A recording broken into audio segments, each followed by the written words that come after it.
Hey guys, good morning. I just wanted to share a couple things. I just watched a really good video by Lily Girl this morning. It's called Allowing God to Save Me from the Small Things, Christian Life. And it's just really encouraging.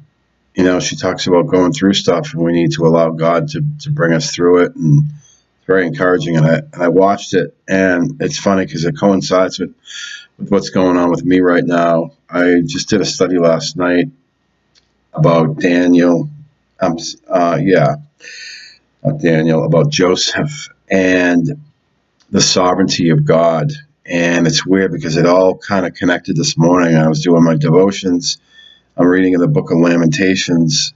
And in Lamentations 3, I want to pick it up in verse 17.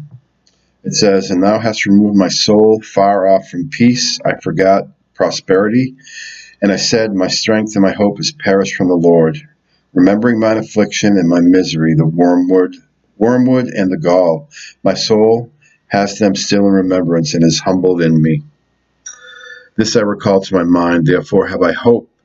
It is of the Lord's mercies that we are not consumed." This is verse 22. "Because his compassion fails not. They are new every morning. Great is thy faithfulness. The Lord is my portion, saith my soul. Therefore will I hope in him. The Lord is good unto them that wait for him, to the soul that seeks him." And then I drop down to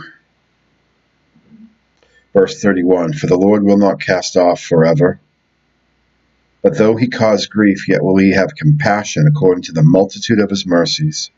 For he does not afflict willingly, nor grieve the children of men." So he allows us to go through stuff, and sometimes it's really painful. But we know from Romans 8:28 that all things work to good to those who love God and who are the called according to his purpose.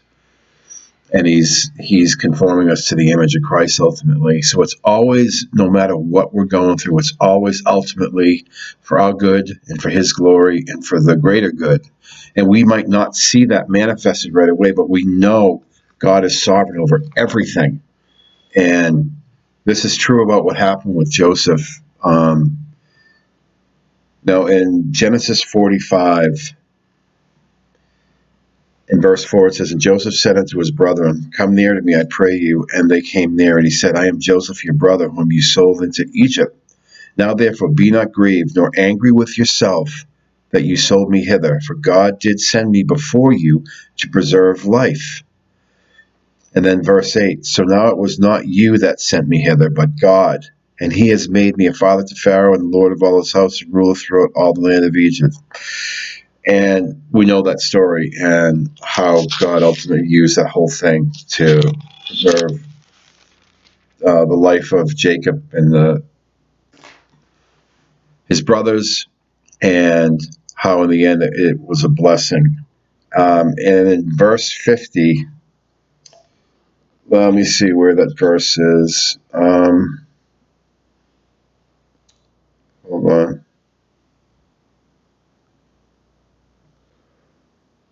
Verse 50, verse 20, it says, "But as for you, you thought evil against me, but God meant it unto good, to bring to pass, as it is this day, to save much people alive. And now therefore fear ye not, I will nourish you and your little ones." And he comforted them and spake kindly unto them. So it just reminded me, I used to hold on to stuff if someone would hurt me or what have you, and I had some stuff happen in my life that I didn't really know how to deal with. And I still struggle with some things. But when I recognize that God's sovereign over all this, I am much more able to let go of past hurts and offenses and any bitterness or whatever, and realize that God's sovereign hand is over my life, and he's allowed this stuff for a reason. And so often I try to figure out what that reason is, and I try to fix it in my own strength. And we know what happens when we try to fix things in our own strength. We look at Abraham, he produced Ishmael. This is what our flesh produces. And I realize a lot of times when I'm trying to fix my situation, sometimes I make it worse. And I start doing all these things and trying to figure out everything when I need to trust God through it. And reading these passages today in Lily Girl's message, it's just all coming full circle that God really is sovereign. He is sovereign over everything.